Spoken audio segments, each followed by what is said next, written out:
Here we are back to Brighty of the Grand Canyon, and the next chapter is Strange Thanksgiving. The sound came as suddenly as lightning, a tumbling, onrushing sound. It wasn't the wind growling in the chimney. What was it?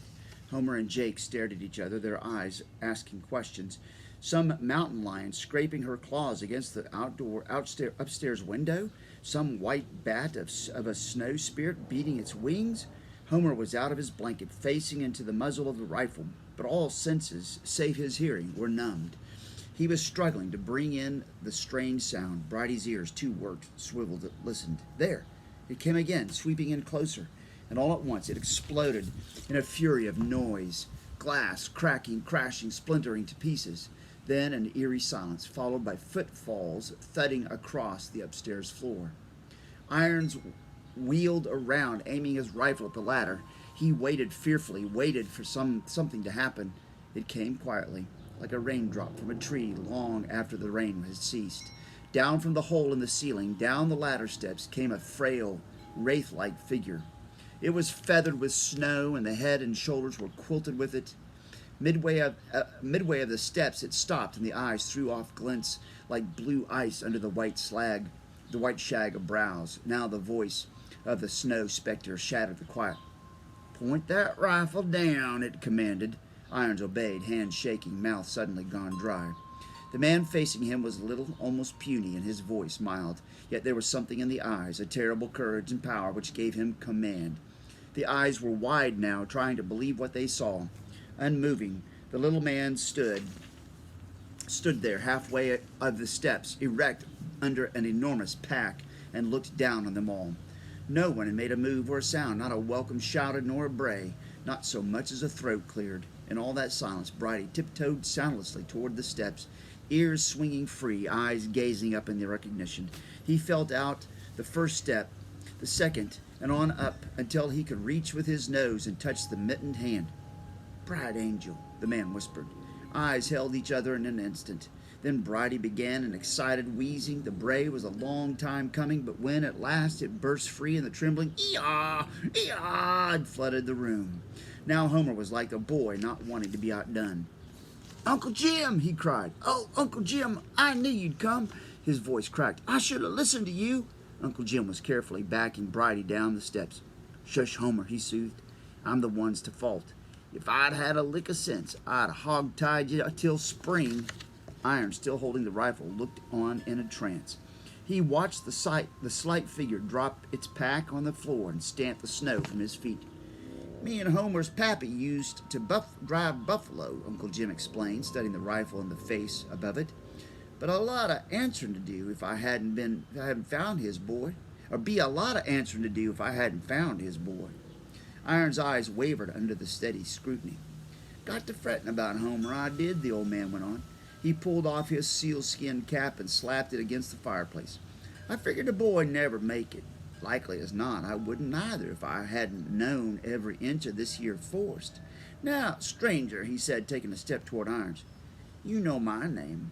I'll have to ask yours." "Jake Irons." The words were out before the man could stop them. Uncle Jim looked down at the moccasins and up again at the sinister face as he pelted his questions hard and fast. "Where you come from? The canyon. How come you got Brighty here?" "He wanted to come." "Humph!" Uncle Jim snorted his unbelief. Where be you heading?" "The Utah, to sell my beaver skins." "Funny about that," the quiet voice went on. "Most trappers hugs the canyon in winter time and then sells their pelts come spring." "I do it different." Irons bit his lip and hatred rose in his face. "See?" The air tightened, was suddenly fraught with suspense, but the little man was still master. "Where'd you get it?" "Get what?" "I'll ask you just once more." He pointed to the rifle. "Where'd you get it?" "What's that to you?" "Talk fast, Jake Irons," Uncle Jim said, pulling out his 6-shooter. "Homer'll tell you I can drive nails with this little old notched piece." Irons' eyelids slitted as he stepped back a pace, groping for an answer. "A trapper I knew. Yeah, a trapper. He gave it to me." "Hand it over," Uncle Jim said very quietly. Irons was a man hypnotized. His breath came hard and fast. He tried to stare back at the fearless eyes, but his own refused to focus. They faltered, then fell on the six-shooter, being returned to its holster, and the gnarled old hands reaching out for the rifle and suddenly taking it. Uncle Jim was a long time looking at the scarred place where the gold plate had been. He decided at last not to reveal his discovery. "Reckon I made a bad blunder," he said, glancing sidelong at Homer. "Thought it belonged to a friend, but his was summat different." Relief spread over Iron's face as Uncle Jim laid the rifle in the cupboard. Brighty heaved a sigh as if he too had come through a tense moment. "You fellers mayn't know it." Uncle Jim changed the subject. "But this here's Thanksgiving, and we're going to have us a feast. But first off, Homer, you trot upstairs and tack something over that winder I broke, and fetch some down my snowshoes as they can thaw out. Irons, you stuck up that fire and put a lot of snow water to boil." Sitting on the floor, Uncle Jim pulled off his boots and 5 pairs of stockings, one at a time. A pair of red socks remained on his feet. "Brighty," he said, rocking back on his hands and scratching the burro's belly with his stockinged toes, "it's a long night since I've seen you. 3 years, and a mite more." He gave Brighty a quick smile. "I'm glad you come back, feller, and there'll be no questions asked." Brighty nudged Uncle Jim for more scratching, but the old man saw hungry eyes looking at his pack, and he got up to open it. Wrapped inside the blankets were a side of bacon and small sacks of flour, sugar, coffee, and raisins. Uncle Jim poured a little sugar into his hand and offered it to Brighty. "Lord of mercy," he said as the burro lapped it up. "You're ribby as a washboard. It pinches me inside just to look at you." He wiped his hands on his pants and busied himself with supper. "Somebody's at squirrel meat," he said, smelling the skillet and wrinkling his nose. "Me, I don't like my victuals mixed." He handed the pan over to Irons. "Heat it red hot, man, and burn the charred mess out of it. Then scour it clean with that old burlap sack. Now, Homer," Uncle Jim turned to the boy, who was angling the snowshoes against the fireplace, "you add a handful of lard and 2 of snow to this flour, and then beat it 100 licks. More if your strength holds out." A feeling almost of coziness came into the room. Homer stirring the batter, Irons burnishing the frying pan, and Brighty bunting Uncle Jim just to keep reminding him of their reunion. While the biscuits were baking, Uncle Jim made a wick from strings of the flour sack and dipped it in a small can of lard. "I likes to see what I'm eating," he pronounced as he lighted the makeshift candle. A bright arrow of light shot upward, and the room soon seemed transformed. Homer snuffed the mingled odors of bacon frying and coffee boiling and the lard candle. "Smells mighty nice, Uncle Jim. I've been living on nothing but apples and snow water for days." While the 3 men sat eating by candlelight, Uncle Jim's eyes were on Brighty. "Maybe," he thought, "I'll have to wind saplings around his feet like little round snowshoes. No," he shook his head, "might be all right for horses in Iceland, but not for Brighty." His gaze went down to the tiny hoofs, and he could see them plunging through the crust in the snow and thrashing about in a wild panic to be free. He shuddered. "I'll puzzle this out some way," he promised himself. When Brighty, too, had eaten his biscuits and a handful of raisins, Uncle Jim turned to Irons. "Me and you'll wash up," he said, "while Homer works on his snowshoes. 'Pears to me the webs is too far apart. With more cross pieces, they won't be so saggy when they gets wet." Brighty footed his way to the salt house. Later, Uncle Jim took the candle and looked in on him. "Jumping kangaroos," he exploded. "Never seed a critter so neat, nor 2 men so lazy. I'll be danged if he ain't mounted all his jobs in one corner. Here they be, frozen and ready to pitch out. Yet ain't a hand done for 'em." Now comes Moon Lily Tea. When all the dishes were put away in the cupboard and the salt house cleaned, a hush spread over the room. Homer was working on his snowshoes, and Iron sat staring into the fire, screening his face from the others. Uncle Jim broke the silence, chuckling. "Now our bellies is plumb full, and everything's nice and tidied," he said to Brighty. "Let's me and you cozy up for the night."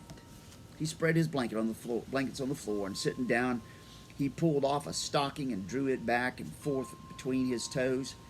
"Here I be, feeling good and noble-like," he sighed, "just 'cause I made a little old Jack happy. Don't it beat all how righteous a feller feels after doing a little mucking out?" Uncle Jim expected no answer and got none. He wriggled down into his blankets and lay on his back, laughing up at Brighty, who kept circling him, trying to make up his mind where to settle. "You know, Bright Angel," he said, "this is the first time I ever see you in your winter coat, and it sure is frowsy. You got woolly curls on your forehead, and over your eyes it looks exactly like a thatched roof. Don't it, fellers?" "Sure does," Homer agreed as he interlaced the canvas strips of his snowshoes. Irons grunted in his throat at all the talk of Brighty. He got up to get more wood, and as he passed, a burro shied out of reach. "Hey!" Uncle Jim raised up on one elbow. "Why is Brighty so skittish of you?" Jack Irons did not answer at once. "Why, he floundered at last. "He's jumping from being starved, same as me. Yeah, that's it." The old man's jaws clamped, and his hands made sure of the six-shooter by his side. He turned now to Homer and saw the weary flush of the boy's face. "Quit working, son. Blow out the candle. Tomorrow's another day. Let me see." His voice went drowsy. "We got Chuck to last 3 days, 4 days, then we got to light out for better or worser." Homer and Irons bedded down in their corners, with Uncle Jim and Brighty on the imaginary dividing line. Quiet again filled the room, save for a small, steady ticking. And then, just as Homer's lips made an O to blow the candle, Irons took out the gold watch and began winding. Uncle Jim's heart started knocking against his ribs. The room suddenly seemed to contract. There was nothing in it but the gold watch, like some meteor flashing out of the past. In his mind's eye, he was down in the canyon, seeing Old-Timer with that same watch winding. Old-Timer's murderer here, in this very room. A big, bold, easy target. The ticking grew louder, like a hammer striking on steel. Uncle Jim flattened his back to the floor, his hands feeling for the revolver. He remembered the sheriff's promise. "We'll catch 'em dead or alive." Dead. Uncle Jim's lips formed the word. Dead it'll be. His fingers tightened on the gun, and as he began pulling it out of the blanket, he felt a squirming at his back. It was only Brighty settling closer, but the moment jolted the old man's thoughts. Who'd be the murderer then? Who? Me? Uncle Jimmy? And he thought, death's too easy. He's got to atone. Me and Brighty'll pack him out alive. He saw the watch now held to Jack Irons' ear, so it returned to its pocket, saw him cover himself with a blanket strangely familiar, and get ready for sleep. Them little pin eyes, Uncle Jim thought. Pack rat's eyes. His mind began pacing back and forth. Suddenly it pounced on an idea, and he reached round, patting Brighty as if thanking him for the interruption. "It'll work," he said to himself with fierce determination. He waited until his angry trembling was over and his breathing steadied. Then into the silence he forced a belch. It was a big, gusty belch, and it was followed by another, even louder. "My stomach's kind of queasy-like," he said, throwing off his blankets. "That bacon grease seems to gag me. Guess I'll brew up a pot of moon lily tea. I recollect seeing a packet of pods." He went over to the cupboard to get them. "Yeah, I'll just lay there, and I'll give you some when it's done." He opened the outside door a crack, filled the coffee pot with snow, and set it over the fire. "The Paiute Indians thought a heap of moon lily tea," he went on, his breath slow and even now. "Used it for the stomach and other troubles. Wish we had us some canned milk, but it's flavory even this way." He remembered to belch again, and then he made a great racket setting out the tin cups to be sure no one fell asleep. "Either ye fellers feel sick?" he asked. "Not me," Homer said. When the tea was ready, Uncle Jim handed a steaming cup to Homer and one to Irons. Then he sat down alongside Brighty to sip his own. "Getting your nose out of this," he laughed. "This here's one thing ain't good for man and beast." "Why, it tastes nice," Homer pronounced. And to think it was here all the time." Irons gulped noisily and set the empty cup on the floor. "It's a queer thing about this moon lily tea," Uncle Jim said. "Paiutes had a great use for it, asides for the stomach." He interrupted himself with a belch. "Now take, for instance, if some thief stole a hoss." "What then?" Homer asked. "Then," Uncle Jim said, "they'd find a way to get a cup of this here tea into him, and in a little while the tea'd loosen his tongue, and he just couldn't stop blabbing. He'd tell exactly where he stole that hoss and where he'd hid it." "Honest?" Homer asked and added, "I'm glad I ain't stole nothing." He hesitated. "Except once I took some overripe peaches out of an orchard down to Fredonia." "Bah, thunder!" Uncle Jim slapped his leg in delight. You're still guzzling your tea and already you're confessing. The Paiutes used to say, big crime take longer. There was a moment or two of silence before Uncle Jim pointed his revolver at Irons and asked, how about ye, Jake? Tea begin to sweat out any thieving or killing? How about a murder? You ever hear a old-timer? Irons choked and his face went purple red. The questions were striking into him like barbed arrows. He tried to get up, but he only writhed in his blankets, hands held against his stomach. I've been poisoned! I've been poisoned! He screamed. It was old-timer's fault. His own fault. The words poured out in a torrent. He was there on that ledge and I aimed to pass and his footing gave way and he fell splash into the river. And perhaps, Uncle Jim's voice was slow measured, perhaps his footing give way 'cause you pushed him. Just a little, eh, Irons? Irons' voice shrilled. No, no, no, 'twas only a little nudge I give him, and he made a death scream and he was bobbing in the water like a piece of wood, and then he got sucked under. You awake, Homer? Yes, Uncle Jim. Willing to be my witness, Homer? Yes, sir. And so you stole his watch, Irons? He had no need for it. The sheriff came and another old coot, and I weren't going to give them the watch. That other old coot was me, Irons. Terror caught at the man. He tried to stop his lips with the back of his hand, but the tumble of the words rushed out. That old-timer, he shrieked hysterically, could have got his old rocks. They never paid off. Uncle Jim's eyes were cold and mocking. Now, ain't that just too bad? Here I thought 'twas a nice big vein, like the one bulging on your forehead. Irons clasped his head. No, no, no! His voice rose to the breaking point. That rifle, Uncle Jim demanded. Where'd you throw the gold plate on it? In the fire, in the fire! At a cabin back a ways in the meadow. The man screeched his yes! Still holding the revolver and Irons, Uncle Jim walked backward. Skirting round Brighty, he took down his rifle off the cupboard and gave it to Homer. We'll have to stand watches on this scoundrel, he said to the boy, till we can hand him over to the law. As for ye, Jake Irons, one move and that loose clapper of your tongue will be stopped for good. As Homer took the rifle, a change came over him, an almost man-grown look. He pointed it at Irons and settled himself, ready to shoot. By the way, he asked after a while, how's your stomach feel now, Uncle Jim? For answer, the old man threw his arms around Brighty's neck and laughed into the shaggy hair. Moon lily tea, me eye, he chortled. Them weren't any lily pods. I gave you real green tea, what I packed along from Fredonia.